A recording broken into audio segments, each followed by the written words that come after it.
Hello student, स्वागत है आपका हमारे यूट्यूब चैनल मैथ इंडियंस में। कक्षा 11 गणित में इस समय हम लोग 11वां चैप्टर पढ़ रहे हैं, कोनिक सेक्शन, शंकु परिच्छेद। और भाई उसके अंतर्गत इस समय हम लोग अतिपरवलय, हाइपरबोला को शुरू करने जा रहे हैं, जो कि भाई इस चैप्टर का चौथा और आखिरी शांक है। आप वृत्त, परवलय, दीर्घवृत्त पहले से ही पढ़ के आए हो। अभी हम लोग ये चौथा शुरू करने जा रहे हैं, अतिपरवलय। भाई जो ये अति परवलय है ना, वो नाम तो परवलय की तरह है लेकिन होता है दीर्घ वृत्त की तरह। जो अति परवलय है उसके सभी सूत्र लगभग लगभग दीर्घ वृत्त की तरह ही होते हैं। कुछ तो एकदम भाई हूबहू होते हैं और कुछ में थोड़ा थोड़ा सा अंतर होता है।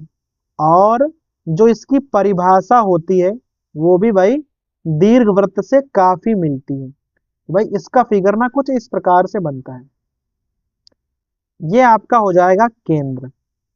और भाई आपको पता होना चाहिए केंद्र 0, 0 ही होता है। वही चीजें आपके सिलेबस में यहाँ पर पढ़ाई जा रही हैं। दो नाभियां होती हैं, एक ये हो जाएगी F1 और भाई एक ये हो जाएगी F2। तो ये भी आपकी नाभि है और ये वाली भी नाभि है। ये वाला शीर्ष हो जाएगा और ये वाला भी शीर्ष हो जाएगा। ठीक है। वहां पर भाई क्या था, इस वाली अक्ष को हम क्या बोलते थे, इसको बोलते थे दीर्घ अक्ष। लेकिन यहां पर हम कहेंगे अनुप्रस्थ अक्ष, अनुप्रस्थ अक्ष। और इस वाली क्या बोलते थे, लघु अक्ष। और यहां पर हम लोग बोलेंगे संयुग्मी अक्ष। इस प्रकार से संयुग्मी अक्ष।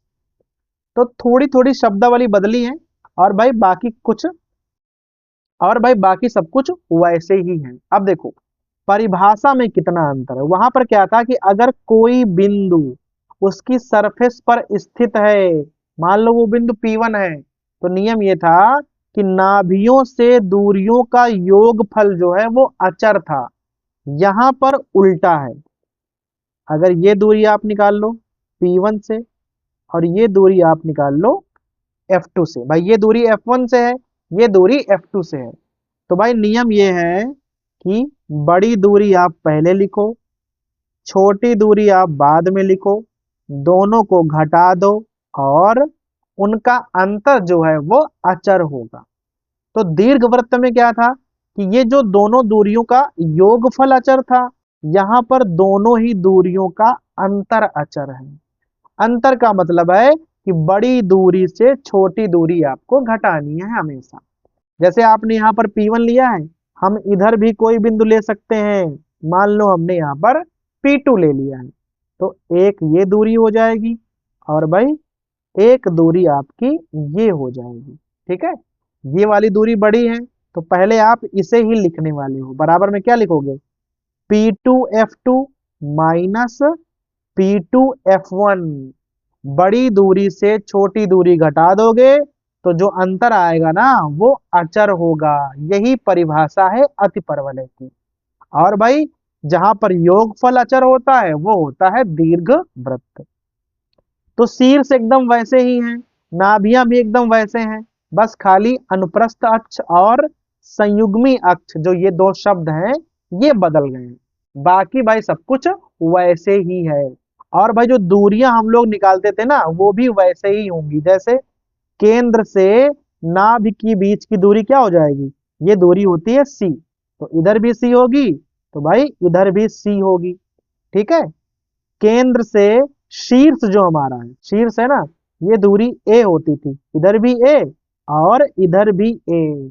बस खाली जो B वाली दूरी है वो यहाँ पर भाई अलग से दिखानी पड़ती है, क्योंकि आप B वाली दूरी को ऐसे ही नहीं देख पाओगे। तो भाई उसके लिए भी आपको यहाँ पर सूत्र पढ़ाया जाता है। देखो एक सूत्र आपने पढ़ा था दीर्घवृत्त में, आपको अगर याद होगा, वहां था C स्क्वायर बराबर A square minus B square. ये सूत्र आपने पढ़ा था। C, A और B में संबंध दीर्घवृत्त में भाई हमने आपको पढ़ाया था। वैसे ही एक यहाँ संबंध होता है, बस देखो जरा सा अंतर रहेगा, बाकी सब कुछ वही है। C स्क्वायर बराबर A square plus B square, ये आपका अतिपरवलय का सूत्र है। भाई सूत्र क्या, इसे आप कह सकते हो कि ए बी और सी में संबंध है। तो देखो ए तो आपको यहाँ एकदम क्लियर होती है, सी भी आपको यहाँ एकदम क्लियर होती है, बस बी जो है वो क्लियर नहीं है। तो परिभाषा के हिसाब से आप बी कैसे निकालोगे, सी स्क्वायर बराबर ए स्क्वायर प्लस बी स्क्वायर से आप यहाँ बी का मान ज्ञात कर सकते हो। बाकी सब कुछ वैसे ही रहता है, जैसे नाभियां हैं, इधर की दूरी सी है तो नाभियां हो जाएंगी माइनस सी कामा जीरो, और ये वाली क्या हो जाएगी सी कामा जीरो। जो हमारे शीर्ष हैं वो भाई क्या हो जाएंगे, ये वाला हो जाएगा माइनस ए कामा जीरो, और ये वाला हो जाएगा ए कामा जीरो, एकदम वैसे ही है। तो नाभि का जो सूत्र है वो एकदम नहीं बदला है, ये देखो वहां पर भी ऐसे ही था, यहाँ पर भी ऐसे ही है। शीर्ष का भी सूत्र नहीं बदला है, वो भी भाई सेम ही रहेगा, ठीक है। तो चूंकि ये हमने एक्स अक्ष वाला बनाया है ना, अभी आपको हम वाई अक्ष वाला बनाकर दिखाएंगे। तो देखो नाभियां वही हैं, शीर्ष भी वही है, और देख लो क्या क्या वही है। अगर आपसे उत्केंद्रता पूछता है, जैसे वहां उत्केंद्रता थी वैसे ही यहाँ पर है, और देख लो सूत्र भी सेम है, बस एक अंतर है जो आपको बहुत ध्यान से देखना पड़ेगा। इस वाले फिगर में अगर आप ध्यान से देखो तो सी का मान बड़ा है, ए का मान छोटा है। भाई देखो ए यहीं तक है ना, और सी तो यहाँ तक है, तो यहाँ सी बड़ा होता है ए छोटा होता है। अगर सी बड़ा है ए छोटा है तो ई का मान हमेशा एक से बड़ा आएगा। ये कभी कभी आपसे बहुविकल्पी में वो पूछ लेता है कि ई का मान एक से बड़ा किस में होता है, अतिपरवलय में होता है, और ई का मान एक से छोटा कहाँ होता है, दीर्घवृत्त में एक से छोटा होता है, और अतिपरवलय में एक से बड़ा होता है। बाकी सूत्र दोनों में एकदम सेम है, उत्केंद्रता का सूत्र एकदम सेम होता है। तो काफी सारे सूत्र आपने यहाँ देख लिए हैं। अभी इसका जो मानक समीकरण है वो भी आप यहाँ पर देख लो, देखो एकदम वैसे ही आपको देखने में लगेगा जैसे आप लिखते थे दीर्घवृत्त को, बस एक ही अंतर है यहाँ पर, वहां प्लस था यहाँ माइनस है। क्योंकि यहाँ पर अंतर अचर होता है तो यहाँ अंतर है, वहां योगफल अचर था तो वहां योगफल होता था, ठीक है। तो अभी हमने ये जो बनाया है ना, ये एक्स अक्ष के अनुदिश बनाया है। तो जो ये सूत्र हमने आपको लिख के बताया है ना, ये एक्स अक्ष के अनुदिश वाला है। तो जब भी एक्स अक्ष के कुछ अनुदिश होगा तो आप नाभियां इससे निकालोगे, शीर्ष इससे निकालोगे, और ए बी सी के बीच में संबंध आप इससे ज्ञात करोगे, उत्केंद्रता ऐसे ज्ञात करोगे। और एक चीज और बची है, नाभिलंब जीवा की लंबाई। तो यहाँ पर भी भाई लिखोगे आप नाभिलंब जीवा, क्या हो जाएगी, सूत्र वही रहेगा 2b² अपॉन a। तो यहाँ पर भी सूत्र नहीं बदला है, सूत्र वही है सब जो दीर्घवृत्त में है। वहां पर भाई हमने पूरा आपको समझाया था कि कौन सा सूत्र कैसे निकाला गया, ठीक है। यहाँ पर भी एकदम सेम ही रहेगा। तो अगर आपको ये पूरा समझ में आ गया है, ये जो हमने बनाया है एक्स अक्ष के अनुदिश। अब भाई देख लो इसी प्रकार से अगर आप इसे वाई अक्ष पर बनाओगे तो भाई ये किस प्रकार से बनेगा। देखो अगर आप वाई अक्ष पे बनाओगे तो भाई ये कुछ ना इस प्रकार से बनने वाला है, देखो ऐसे बनेगा। ये आपका हो जाएगा केंद्र, केंद्र तो हमेशा 0,0 ही रहता है ना, ठीक है। एक नाभि यहाँ पर हो जाएगी, एक नाभि यहाँ पर हो जाएगी। क्योंकि ये अब जो नाभियां है ना वो वाई अक्ष पर है, तो ये क्या हो जाएगा 0,c, और ये क्या हो जाएगा 0,-c हो जाएगा। एक ये आपका शीर्ष है और एक ये आपका शीर्ष है, तो क्या हो जाएगा 0,a, और ये वाला 0,-a, इस प्रकार से ये भाई 0 है, ठीक है। तो देखो अंतर कितना आ गया है, अगर ये y अक्ष पर हमने जब बना दिया है ना तो कितना अंतर आ गया है दोनों में, इसको आपको गौर करना है। तो भाई जो नाभियां आ गई हैं वो पहले थी +-c,0, अभी 0,+-c है, क्यों, क्योंकि अब ये y अक्ष पर स्थित है इसीलिए। इसी प्रकार से जो आपके शीर्ष है ना वो शीर्ष क्या हो जाएंगे, पहले थे +-a,0, अभी हैं 0,+-a, क्योंकि अब ये y अक्ष पर स्थित है। केवल यही दो सूत्र बदलते हैं, बाकी सब कुछ वही रहता है, ठीक है, चाहे एक्स अक्ष हो चाहे वाई अक्ष हो, बाकी सब कुछ वही रहता है। बस खाली ये दो सूत्र बदल जाते हैं। और भाई सबसे जो मेन चीज बदलती है वो क्या होती है, वो होती है मानक समीकरण। ये हो जाता है बदल कर, तो वो ध्यान देना है। वहां था x square upon a square minus y square upon b square equal to 1। X और वाई अपनी जगह आपस में बदल लेते हैं। तो जब y अक्ष पर बना होगा ना, तब आप मानक समीकरण ये वाला लिखने वाले हो। और भाई आप इससे तुलना करोगे, तब आप नाभियां और शीर्ष ज्ञात करने वाले हो। बाकी जो सूत्र हैं, उत्केंद्रता है, नाभिलंब जीवा की लंबाई है, या एबीसी में संबंध है, वो भाई सब कुछ सेम ही रहता है। बस खाली ये दो चीजें बदलती हैं। और भाई जो ये चीजें हैं ना, ये एकदम दीर्घ वृत्त की तरह ही बदलती हैं। वहां पर भी तो ऐसे बदलता था ना, और वहां पर भी मानक रूप बदल जाया करता था। तो यहाँ पर भी मानक रूप जो है बदल गया है, जब आप y अक्ष पर बना रहे हैं। भाई क्लियर हो गया है। तो अगर आपको दोनों ही रूप समझ में आ गए हैं, और भाई आपको समझ में आ गया है कि सभी सूत्र किस प्रकार से काम करते हैं, तो अभी हम प्रश्नावली को भाई शुरू करने जा रहे हैं। अब भाई देख लो कि प्रश्नावली 11.4 में क्या कह रहा है। कह रहा है कि प्रश्न नंबर 1 से 6 तक आपको 6 सवाल दिए हैं शुरुआत में। सब में आपको एक काम करना है, शीर्ष निकालना है, नाभियां निकालनी है, उत्केंद्रता मालूम करनी है, और नाभिलंब जीवा की लंबाई आपको ज्ञात करनी है। ठीक है, ये आपको भाई जो 4-5 चीजें ज्ञात करनी है, वो आपको हर सवाल में करनी है। यहाँ पर भाई आपको हम बताने जा रहे हैं प्रश्न नंबर 1 से 6 तक सवाल आप किस प्रकार से हल करने वाले हैं। ठीक है, तो भाई सबसे पहले क्या करेंगे, हम पहला सवाल यहाँ पर भाई नोट कर लेंगे। जो नंबर 1 सवाल है, लिखा हुआ है x square upon 16 minus y square upon 9 equal to 1, इस प्रकार से। ठीक है भाई, अभी पहले आप क्या करोगे, पहले आप तुलना करोगे। तुलना किससे करोगे, आपको लिखना है मानक समीकरण अति परवलय का इस प्रकार। अब भाई तुलना में आप यहाँ मालूम कर लोगे कि ए स्क्वायर का मान 16 है, तो ए का मान कितना हो जाएगा, 4 हो जाएगा। और बी स्क्वायर का मान 9 है, तो बी का मान कितना हो जाएगा, 3 हो जाएगा। ठीक है, ए और बी के मान मालूम हो गए। सबसे पहले आप सी का मान निकालो। सी स्क्वायर बराबर ए स्क्वायर प्लस बी स्क्वायर। ए स्क्वायर है आपका 16, बी स्क्वायर है 9, 16 9 25 हो जाएगा। तो भाई सी का मान कितना आ जाएगा, 5 आ जाएगा आपका। ठीक है, मान मालूम हो गए। अब आप सबसे पहले क्या निकालोगे, आप निकालोगे नाभियां। सूत्र क्या होता है, प्लस माइनस सी कामा 0, तो प्लस माइनस 5 कामा 0 हो जाएगा। फिर आप निकालोगे शीर्ष, क्या होते हैं, प्लस माइनस ए कामा 0, ए का मान 4 है, लो हमने रख दिया। दो चीजें हमें डायरेक्ट ही मालूम हो गई। तीसरी चीज आपको निकालनी है उत्केंद्रता। ई बराबर क्या होता है, सी अपॉन ए। तो सी है 5, ए है 4, तो क्या आ जाएगी 5/4। हल करके देख लो, इसका मान 1 से सदैव अधिक ही आएगा।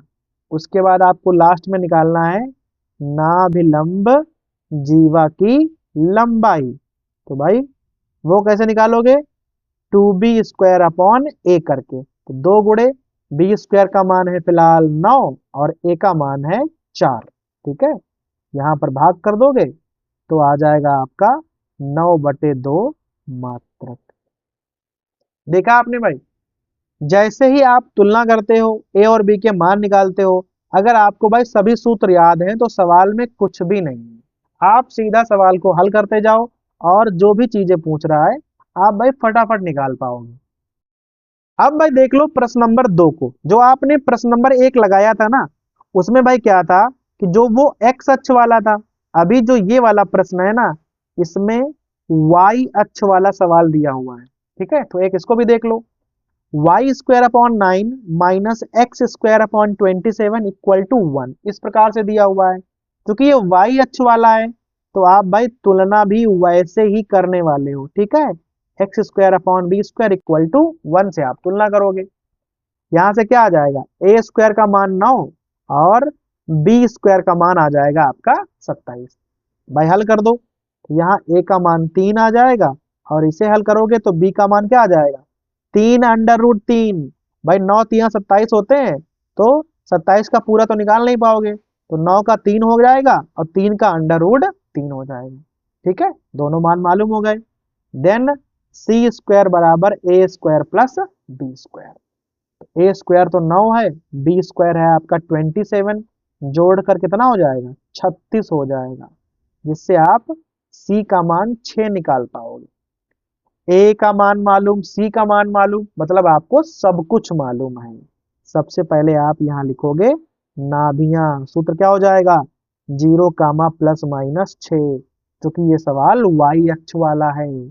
इसी प्रकार से आपके शीर्ष भी बदल जाएंगे, 0, +−3। ठीक है, इनके सूत्र तो बदल गए, बाकी सब कुछ वैसे ही रहने वाला है।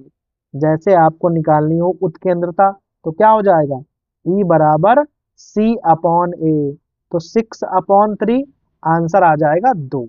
तो भाई उत्केंद्रता का मान क्या हो जाएगा, 2 हो जाएगा।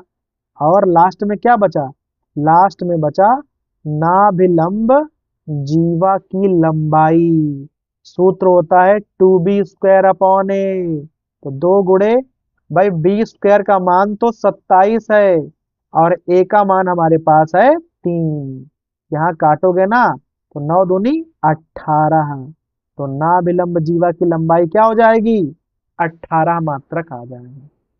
तो भाई देखा आपने, एक सवाल हमने आपको बता दिया जिसमें वो एक्स अक्ष वाला था, और ये जो सवाल हमने आपको बताया है ये वाई अक्ष वाला है। तो दोनों में बेसिक अंतर क्या है, केवल नाभियां और शीर्ष बदलते हैं, बाकी सूत्र तो सेम ही रहते हैं। ठीक है भाई, तो ये हो गया हमारा प्रश्न नंबर 2। अब भाई इसी प्रकार से ना आप प्रश्न नंबर 3 पर आ जाओ। लिखा हुआ है 9y² -4x² बराबर दिया है 36। ठीक है, अभी अगर कोई सवाल ना इस प्रकार का आपको मिल जाए, तो आप जो सामने संख्या लिखी होती है ना उससे भाग कर दो। तो 36 से ना आप भाग कर दो, तो आ जाएगा 9y² / 36, और यहाँ 4x² / 36, और बराबर में आप लिख दो 1। ठीक है, यहाँ भाग करोगे तो 4 आ जाएगा, यहाँ भाग करोगे तो 9 आ जाएगा। यहाँ बन जाएगा y² / 4 -x² / 9 और इक्वल टू 1। देख लो, ये भी एकदम y अक्ष वाला ही बन गया है। ठीक है भाई, तो तुलना आप कैसे करने वाले हो, y² / a² -x² / b² equal to 1 से आप यहाँ तुलना कर दोगे, तो a² का मान 4 आ जाएगा, b² का मान 9 आ जाएगा। ठीक है, a का मान 2 और b का मान 3 आ जाएगा। ए और बी का मान मालूम है तो आप सी का मान भी निकाल सकते हो इस वाले सूत्र से। ठीक है भाई, तो a² है 4 और b² है 9, कुल मिलाकर 13 आ जाएगा। 13 का वर्गमूल तो निकाल नहीं पाओगे, तो उसे आप √13 करके छोड़ दो। अब आप सीधा सूत्र लगाना शुरू कर दो। पहले लिखोगे आप कि नाभियां क्या होंगी, 0, ±√13। फिर शीर्ष क्या होगा, 0, ±2, जो ए का मान होता है। नाभियां और शीर्ष मालूम हो गई, उसके अलावा क्या निकालना है आपको, आपको निकालना है कि भाई उत्केंद्रता E बराबर C/A कितना होगा, C है √13 और A है आपका 2, मालूम हो गया ना।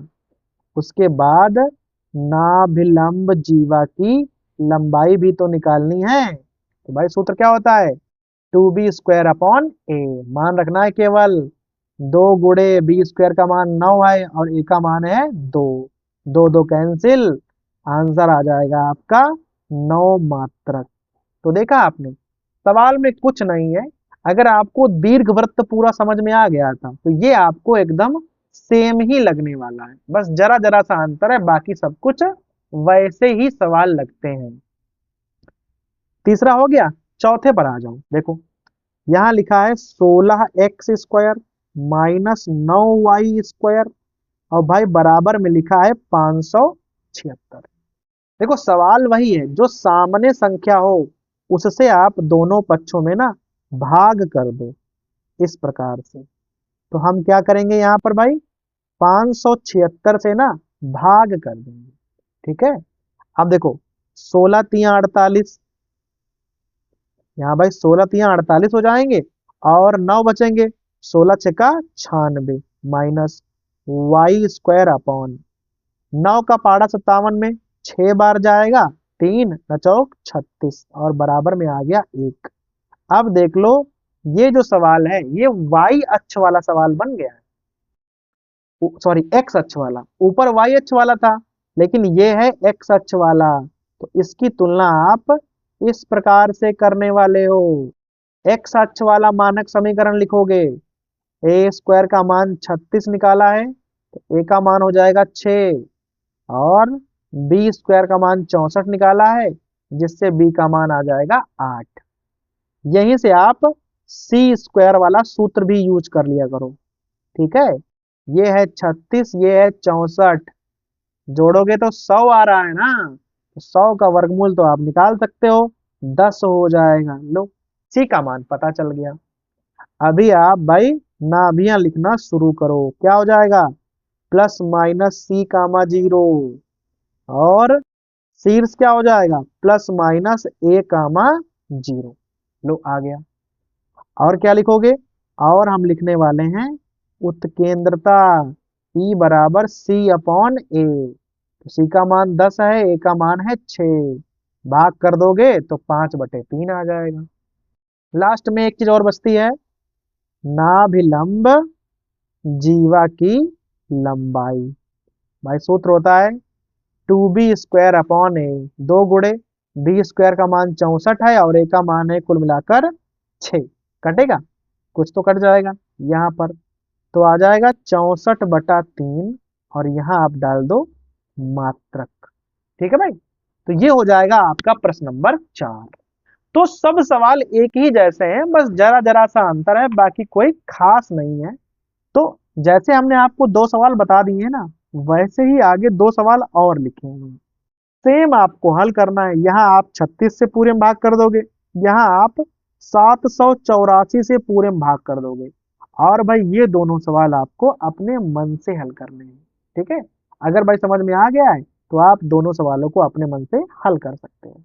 तो ये वाला भाई वीडियो हम लोग यहीं पे खत्म करेंगे। अभी जो आगे के सवाल है ना, प्रश्न नंबर 7 से 15 तक, ये आपको हम बताएंगे अगले वीडियो में।